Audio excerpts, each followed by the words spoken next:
The broken station. The warning lights flashed red across the orbital research station above Kepler 442b. Maya Chen looked up from her workbench as the emergency sirens began their haunting wail. Around her, alien researchers scrambled in panic as their advanced holographic displays flickered and died one by one. Commander Vorthan's crystalline form caught the emergency lighting, casting rainbow patterns across the laboratory walls. His four arms moved frantically over control panels that refused to respond. The Altarian's usual calm demeanor had cracked like his crystal-based physiology never could. "All primary systems are failing," he announced, his voice carrying the harmonic resonance typical of his species. "Life support degradation in 6 hours. Quantum processors are completely offline." Dr. Zillith, the station's chief scientist, slammed her clawed fist against a dead console. The draconian scales had shifted from their normal green to an alarmed orange. "This makes no sense," she hissed. "Our quantum systems are the most advanced in 3 galaxies. They should be self-repairing." Maya stood slowly, wiping her hands on a cloth. At 28, she was the youngest researcher on the station, part of an experimental exchange program between Earth and the Galactic Research Consortium. For 3 months, she had endured condescending looks and dismissive comments about human primitive technology. "What exactly happened?" Maya asked, walking toward the main diagnostic station. Commander Vorthan's crystalline eyes focused on her with obvious irritation. "Nothing you would understand, human. This is a quantum cascade failure in our primary processing matrix. Your people haven't even mastered basic quantum computing." Maya ignored the insult and studied the dead screens. "When did it start?" Dr. Zillith's tail lashed impatiently. "Approximately 37 minutes ago. Our automated systems detected a minor fluctuation in the quantum field generators. Standard procedure initiated a system-wide diagnostic. Then everything simply stopped." "Show me the generator room," Maya said. The draconian scientist laughed, a sound like steam escaping from a pressure valve. "The generator room is sealed. Our most advanced technicians cannot even approach it due to the quantum radiation levels. What could a primitive engineer possibly accomplish?" Maya looked around at the panicking aliens. Advanced holographic interfaces flickered uselessly. Quantum computers that could calculate the movement of entire solar systems had become expensive paperweights. The most technologically advanced species in known space were helpless. "Because," Maya said simply, "sometimes the solution isn't about having the best technology. Sometimes it's about understanding how things really work." She walked to her personal storage locker and pulled out what looked like ancient tools to the alien observers. A simple multimeter, basic hand tools, and what appeared to be primitive electronic components. The other researchers watched in bewilderment as Maya began assembling something that looked impossibly crude compared to their quantum devices. "What is that archaic device?" asked Kalen, a young Altarian student whose crystalline formations were still developing. "A basic electromagnetic field detector," Maya replied, connecting simple wires with practiced efficiency. "Built using principles your quantum computers probably consider beneath notice." Commander Vorthan's frustration was evident in the increased brightness of his crystalline structure. "We have sensors capable of detecting quantum fluctuations at the subatomic level. Your primitive device cannot possibly—" Maya's simple detector began beeping steadily as she moved it around the laboratory. The beeping increased in frequency as she approached certain areas and decreased in others. Following the signal, she walked toward a maintenance panel that none of the aliens had considered important. "Your quantum sensors are looking for complex patterns," Maya explained as she opened the panel. "But sometimes the problem is much simpler than you think." Inside the panel, Maya found exactly what her simple detector had led her to. A small power coupling had worked loose, creating an electromagnetic interference pattern that was disrupting the quantum field generators. It was such a basic failure that the advanced diagnostic systems had been programmed to ignore it. "The coupling has been vibrating loose for weeks," Maya said, tightening the connection with a simple wrench. "Your quantum systems kept compensating automatically, but the interference was building up. When the diagnostic system tried to recalibrate everything at once, the interference created a feedback loop that crashed the entire network." Within seconds of Maya tightening the loose coupling, the station's lights returned to normal. Holographic displays flickered back to life. The quantum computers began their familiar humming as they came back online. Life support systems resumed their steady operation. The laboratory fell silent except for the returning whisper of air circulation systems. Dr. Zillith stared at Maya with something approaching shock. A loose connection? Our entire station was brought down by a loose connection? It happens more often than you'd think, Maya said, packing her simple tools back into their case. Advanced systems are great, but they can miss obvious problems. Sometimes you need to go back to basics. Commander Vorthon's crystalline structure dimmed as he processed what had just happened. Your primitive tools detected a failure that our most sophisticated sensors missed. Maya nodded. Because your sensors were looking for complex quantum phenomena, my simple detector was looking for basic electromagnetic interference, different tools for different problems. Kalen's young voice carried a note of wonder. But how did you know to look for something so simple? Maya smiled. Because I grew up on Earth. Every human engineer learns that the most complex-looking problems often have simple causes. We call it troubleshooting. You start with the basics and work your way up to the complicated stuff. Dr. Zillith's scales had returned to their normal green, but her expression remained thoughtful. On Draconia, we pride ourselves on sophisticated solutions. Perhaps we have forgotten the value of simple approaches. It's not about simple versus complex, Maya explained. It's about using the right tool for the right job. Your quantum computers are incredible for complex calculations, but for finding a loose wire, sometimes a basic detector works better. Commander Vorthon moved closer to Maya, his crystalline form catching the light in new patterns. In all our advanced education, we never learned to think this way. How do humans develop such problem-solving abilities? Maya packed away the last of her tools. Because we had to. Earth is a dangerous planet. Our technology developed slowly, so we learned to solve problems with whatever we had available. We became good at improvising, at seeing connections others might miss. She gestured around the restored laboratory. Your people developed amazing technology, but you also developed a dependence on that technology. When it fails, you're lost. Humans learn to solve problems with or without advanced tools. Dr. Zillith approached Maya with obvious respect. Would you be willing to teach our researchers these troubleshooting methods? It appears we have much to learn.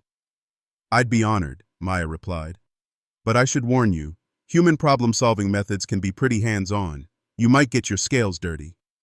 The draconian scientist laughed, a warmer sound than before. I think we can handle that. As the station returned to normal operations, Maya noticed something different in how the alien researchers looked at her. The condescending glances had been replaced by curiosity and respect.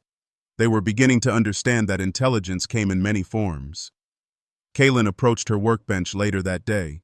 Maya, could you show me more about these basic diagnostic tools? Of course, she said. The first rule of troubleshooting is to never assume the problem is complicated just because the system is advanced. Word spread quickly through the station about the human engineer who had solved their crisis with primitive tools. Other researchers began visiting Maya's lab, eager to learn about human problem-solving methods. They discovered that Earth's engineers had developed a completely different way of thinking about technology and failure. Commander Vorthon found Maya in the observation deck that evening, looking out at the planet below. I owe you an apology, he said, his crystalline voice softer than usual. I called your methods primitive. I was wrong. Maya turned to face him. You weren't entirely wrong. My tools are primitive compared to yours, but primitive doesn't always mean inferior. No, the commander agreed. Today I learned that sometimes the oldest solutions are the best solutions. They stood together in comfortable silence, watching the planet turn slowly beneath them. Maya realized that this was just the beginning. The aliens were starting to understand that humans brought something unique to the galactic community, not advanced technology, but a different way of thinking about problems. Commander, Maya said eventually, would you be interested in learning more about human engineering philosophy? Vorthon's crystalline structure brightened with interest. Very much so, though I suspect your lessons might be quite different from our traditional academic approaches. Maya smiled. That's the point. Sometimes you need to learn to think differently to see solutions others miss. As the station orbited peacefully through space, its systems running smoothly thanks to one tightened connection, Maya began planning lessons that would change how an entire galactic civilization thought about problem solving. The engineer they had called primitive was about to teach them that sometimes the simplest approaches were the most profound. The Test of Worlds. 3 weeks after the station incident, Maya found herself standing in the Academy's advanced simulation chamber. Word of the human engineer's unconventional problem-solving had reached the highest levels of the Galactic Research Consortium. Now, she faced a formal evaluation that would determine whether human methods deserved serious academic study. Professor Keth towered over the assembled group, his mantis-like form clicking with nervous energy. The Mantaran's compound eyes reflected the holographic displays surrounding them. As head of the Advanced Problem-Solving Department, he had designed this series of tests to challenge Maya's approach to its limits.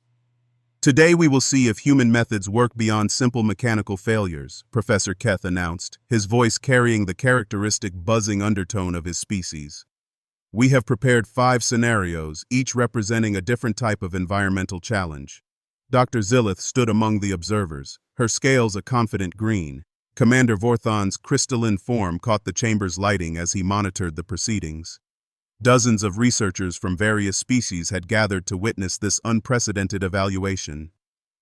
The first test, Professor Keth continued, simulates the ammonia storms of Titan-class moons. Atmospheric pressure 30 times Earth normal, temperature minus 180 degrees, winds exceeding 300 kilometers per hour. The chamber transformed around Maya. She found herself standing in a research station as warning alarms blared. Through reinforced windows, she could see a massive storm approaching, its ammonia clouds swirling with deadly intensity. The station's environmental systems were failing, and evacuation was impossible. Maya studied the situation quickly. The alien researchers expected her to panic or immediately search for complex technological solutions. Instead, she walked to the station's basic atmospheric readings and began making calculations on a simple tablet. The storm will create pressure differentials, she said, working through the math. But pressure differentials can be used to our advantage.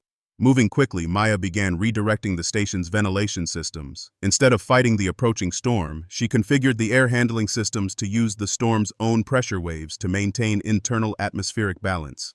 When the storm hit, the station rode out the chaos by working with the natural forces rather than against them. Fascinating, Professor Keth clicked. Rather than opposing the environmental challenge, you used it as a resource.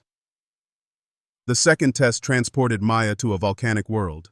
Lava flows threatened a research outpost, and traditional force fields were failing against the intense heat.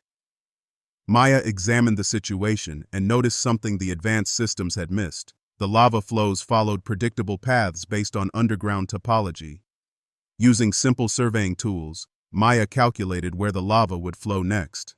Then she directed the outpost's construction robots to build simple stone barriers, not to stop the lava, but to redirect it around the facility. The primitive solution worked perfectly, guiding the molten rock safely past the research station. Again, you work with natural forces rather than against them, observed Dr. Zillith. This is not how we typically approach environmental challenges. The third test placed Maya in a research facility on an ice world where communication systems had failed during a blizzard. Rescue teams couldn't locate the facility through the electromagnetic interference. Maya studied the situation and began building something the aliens didn't recognize. "What are you constructing?" asked Kaylin, who had been following Maya's progress with fascination. "A signal fire," Maya replied, arranging combustible materials from the facility's emergency supplies. Sometimes the oldest methods are the most reliable. She ignited a controlled fire that produced a column of smoke visible above the storm. The rescue teams found the facility easily, guided by the simple visual signal that cut through all the electromagnetic interference. Professor Keth's clicking intensified with excitement. "You consistently choose the most basic solution available, yet these solutions prove more effective than our advanced alternatives." The fourth test challenged Maya with a scenario involving toxic gas leaks in an underground research facility. Advanced atmospheric processors had failed, and the station's inhabitants faced poisoning. Maya examined the facility layout and noticed something important: the natural ventilation patterns created by temperature differences. Working quickly, she used the facility's heating systems to create thermal currents that naturally carried the toxic gases away from inhabited areas. By understanding airflow patterns, she turned the underground complex into a natural ventilation system that cleared the dangerous atmosphere without requiring any advanced technology. The final test presented the most complex challenge yet: a research station in orbit around a gas giant caught in the planet's magnetic field during a solar storm. Electronic systems were being destroyed by electromagnetic pulses, and the station was being pulled toward the planet's atmosphere. Maya studied the situation carefully. The alien observers expected her to find some technological solution, but she was thinking about orbital mechanics and physics principles that had been known to humans for centuries. "We need to change our orbit using the planet's own magnetic field," she announced. Working with the station's basic maneuvering thrusters, Maya calculated a trajectory that would use the gas giant's magnetic field like a slingshot. By timing the burns correctly and working with the natural forces, she guided the station to a stable orbit away from the dangerous magnetic field lines. As the simulation ended, the chamber fell silent. Maya had successfully solved every challenge using methods that the advanced alien civilizations had never considered. She had consistently chosen simple, fundamental approaches over complex technological solutions. Professor Keth approached Maya, his compound eyes reflecting deep thoughtfulness. "In every scenario, you succeeded where our advanced methods failed. How do you consistently identify these simple solutions?" Maya wiped sweat from her forehead and looked around at the assembled aliens. "Because humans learned to survive on a planet that was constantly trying to kill us, we developed a way of thinking that looks for the simplest path to survival." Commander Vorthon's crystalline structure pulsed with interest. "Explain this survival thinking." "When you're in real danger, you don't have time for complicated solutions," Maya said. "You look for what's immediately available, what natural forces you can use, what simple actions will have the biggest effect. Complex technology is wonderful, but it can fail. Natural forces and basic principles are always reliable." Dr. Zillith's scales had shifted to a deep blue, indicating deep thought. "We have been approaching problems by adding complexity. You approach them by finding simplicity." "Not exactly," Maya corrected. "I look for the underlying patterns. Every complex system is built on simple foundations. If you understand the foundations, you can usually find elegant solutions." Professor Keth began pacing, his long legs carrying him in quick circuits around the chamber. "This represents a completely different philosophy of problem solving. We must document these methods, study them, understand how this thinking develops." Maya nodded. "I'd be happy to help, but you should understand something important. These methods can't just be memorized from textbooks. They come from experience, from facing real challenges with limited resources." "Then we must create that experience," declared Commander Vorthon. "Our researchers need to understand this way of thinking." Over the following days, Maya found herself at the center of a revolution in galactic educational philosophy. The test results had been distributed throughout the academic consortium, sparking intense debates about the nature of intelligence and problem solving. Researchers who had spent centuries developing increasingly complex solutions began questioning their fundamental assumptions. Maya's demonstrations had shown that sometimes the most sophisticated approach was to find the simplest solution that worked. Dr. Zillith approached Maya with a proposal. "We want to restructure our entire engineering curriculum. Would you help us develop a program that teaches human-style problem solving?" "I'd be honored," Maya replied. "But remember, this isn't about replacing your advanced methods. It's about adding a different tool to your toolkit." Professor Keth agreed enthusiastically. "Yes, we must learn to think at multiple levels. Advanced technology for complex calculations, but fundamental thinking for elegant solutions." As word spread through the galactic community, Maya realized that her simple approaches were causing a fundamental shift in how advanced civilizations thought about challenges. The engineer they had tested was about to become a teacher whose lessons would change the academic foundations of dozens of worlds. The test of worlds had become something much more significant, a bridge between different ways of understanding the universe and solving its challenges. The greatest lesson. 6 months after Maya's arrival at the station, the Galactic Research Consortium faced its greatest crisis in recorded history. The Void Seekers, an ancient artificial intelligence from the galaxy's core, had awakened and was systematically destroying research installations across inhabited space. Maya stood in the emergency council chamber, surrounded by representatives from 24 species. The holographic displays showed the devastating progress of the Void Seekers across the galaxy. Entire research stations had been reduced to space dust, their advanced defenses proving useless against technology that predated most galactic civilizations. Council Leader Thyman, an elderly being whose gaseous form shimmered within a containment suit, addressed the assembly with obvious desperation. "Traditional military responses have failed. Our most advanced weapons cannot penetrate their defensive systems. Our tactical computers cannot predict their movements. General Krolex, the consortium's military commander, slammed his armored fist against the table. The Groxian's exoskeleton gleamed under the emergency lighting as he spoke. They are using technology we do not understand. Their ships phase in and out of normal space. Our targeting systems cannot lock onto them. Maya listened to the reports with growing concern. The Void Seekers had destroyed 17 research facilities in the past week, moving in a pattern that seemed random to the galactic military strategists. But as Maya studied the attack locations, she began to see something others had missed. "They're not attacking randomly," she said quietly.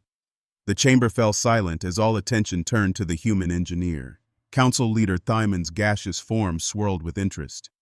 "Explain." Maya walked to the main tactical display and began marking the destroyed facilities. "Look at the pattern.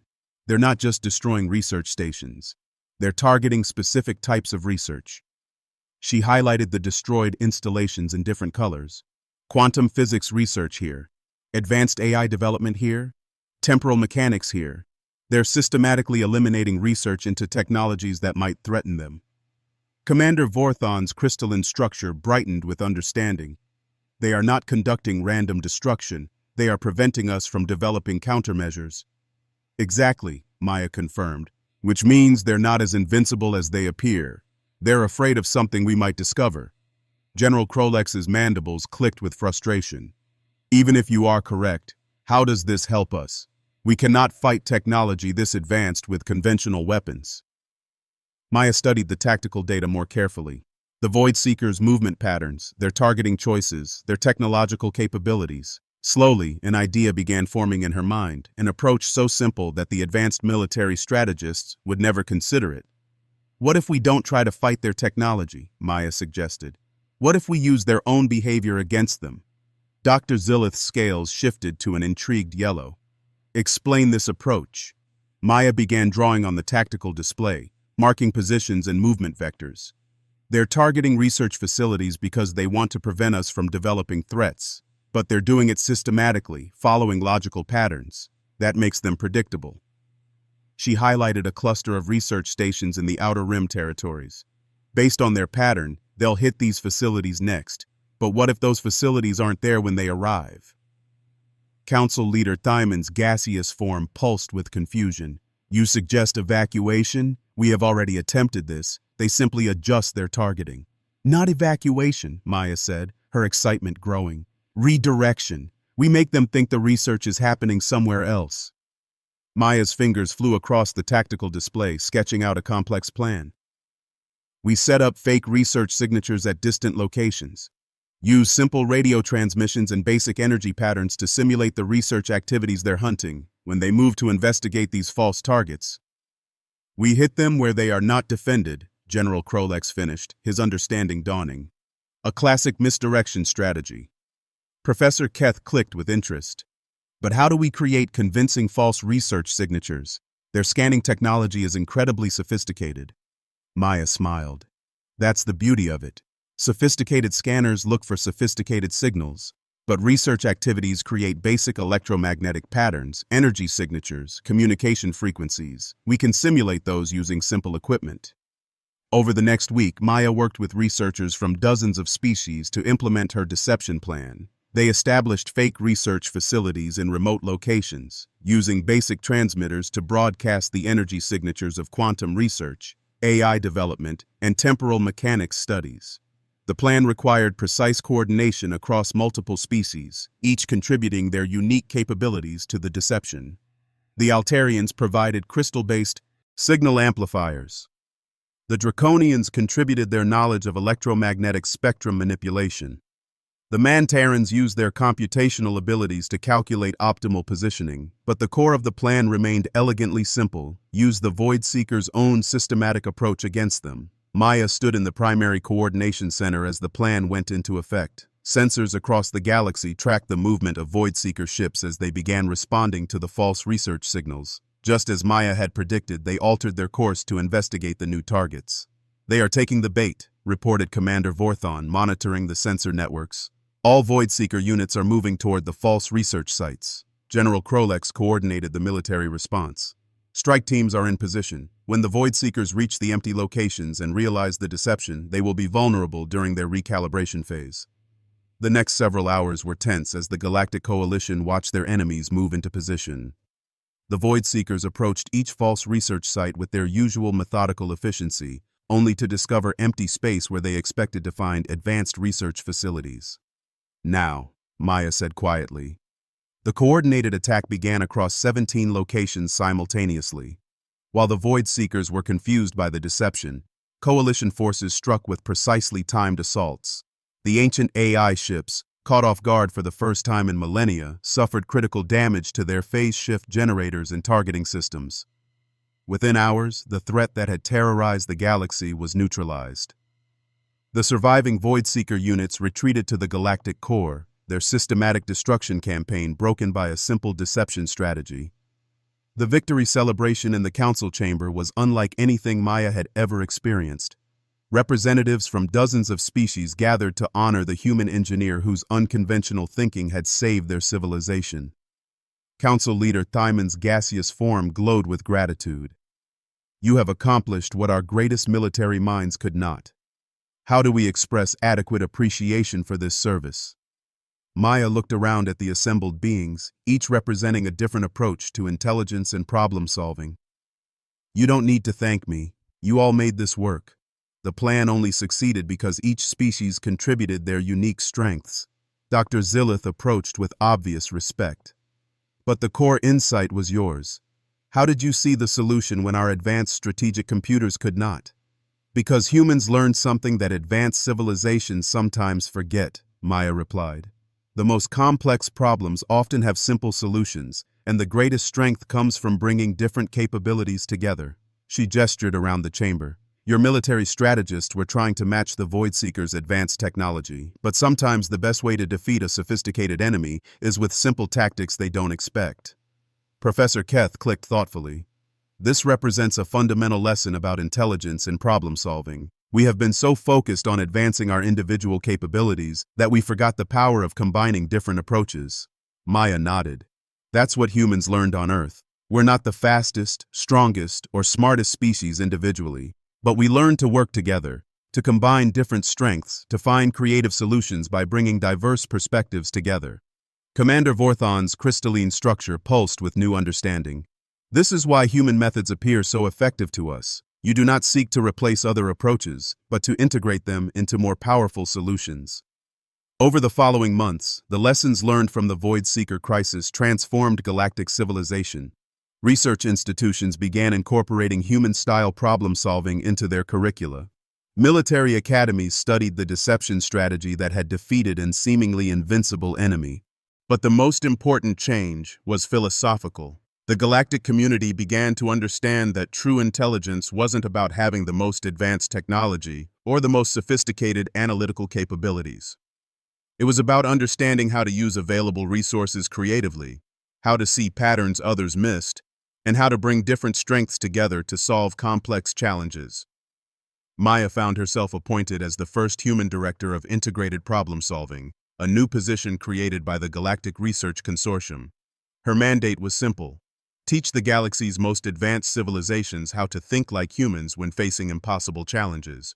Standing once again in the observation deck, looking out at the planet below, Maya reflected on her journey from dismissed primitive engineer to galactic educator.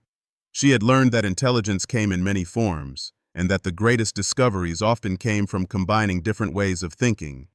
The engineer they had called primitive had taught the galaxy that sometimes the most advanced solution was to remember the fundamental truths that made complex solutions possible. In a universe full of sophisticated technology and advanced civilizations, the greatest wisdom was often the simplest: understand the basics, work with natural forces rather than against them, and never underestimate the power of different minds working together toward a common goal. The future of galactic civilization would be built on this foundation, combining the best of advanced technology with the timeless wisdom of creative problem-solving and cooperative effort. Maya had shown them that true progress came not from replacing old knowledge with new, but from understanding how to use both together to face whatever challenges the universe might present.